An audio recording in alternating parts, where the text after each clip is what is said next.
A long time ago in a galaxy far, far away, the heavens played host to awesome space battles, luminescent laser swords, a sinister tyrant, endearingly quirky robots, and Baywatch star David Hasselhoff.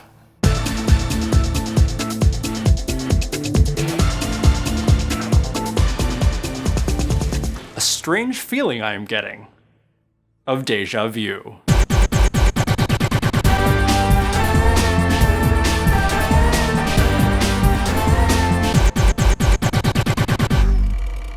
It's probably impossible to overstate the impact of Star Wars on popular culture, let alone the box office. So when producer Nat Waxberger called up Italian writer-director Luigi Cozzi in the summer of 1977 and asked him to make a space opera just like Star Wars, well, how could he refuse? Waxberger said, "I'll be in Rome in 10 days, have a script ready by then." Cozzi agreed, but there was just one problem he failed to mention. He had never seen Star Wars. That's hardly surprising, because Star Wars wouldn't be released in Italy for another 6 months. But as luck would have it, Cozzi, a sci-fi buff, just happened to have in his library the novelization of Star Wars, which had been published the previous year. That became his key to experiencing the story of the film, and from there he began work on his own version, Starcrash. Starcrash follows buxom space heroine Stella Star on a mission to rescue the benevolent Emperor's son from the sinister, scenery-chewing Count Zarth Arn. During her journey, she teams up with L, a police robot with the looks of Darth Vader but filling the sidekick role of C-3PO, and the handsome but mysterious Simon, played by a young David Hasselhoff.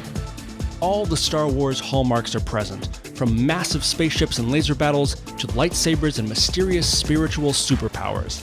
It even has, in a sense, 2 Death Stars.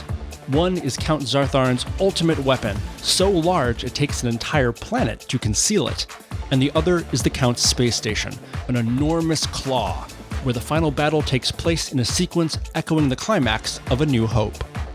Although the Star Wars aesthetic is unmistakable, Starcrash is no mere clone. Because Luigi Cozzi was a huge fan of all things science fiction, the film is a love letter to the entire genre.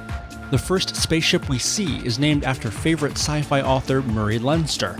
Scenes are shot on the same beaches as those used in Ray Harryhausen's The Golden Voyage of Sinbad, and Stella Star battles a giant robotic guardian in a sequence virtually duplicated from Harryhausen's Jason and the Argonauts.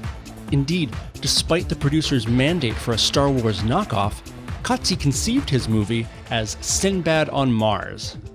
And distinctly un-Star Wars-like was the producer's insistence on the inclusion of dinosaurs and cavemen.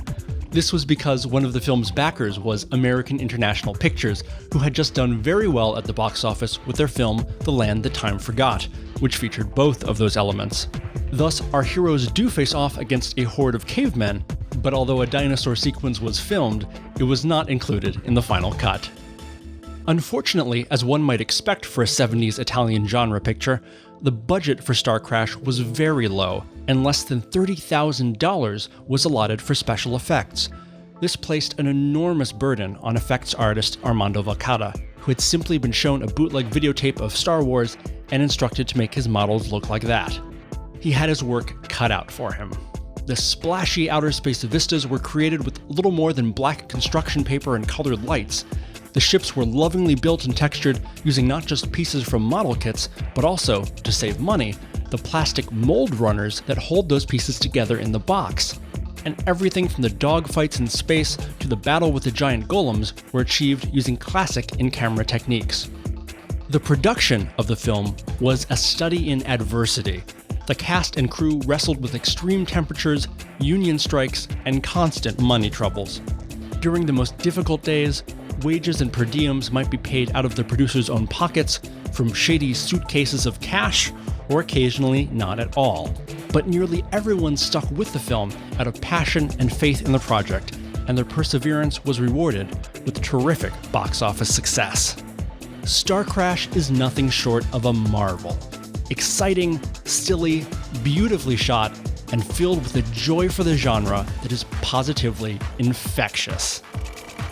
After it was completed, legendary B-movie producer Roger Corman picked up Starcrash for US distribution as an inexpensive way to test the waters for making his own Star Wars-inspired epic.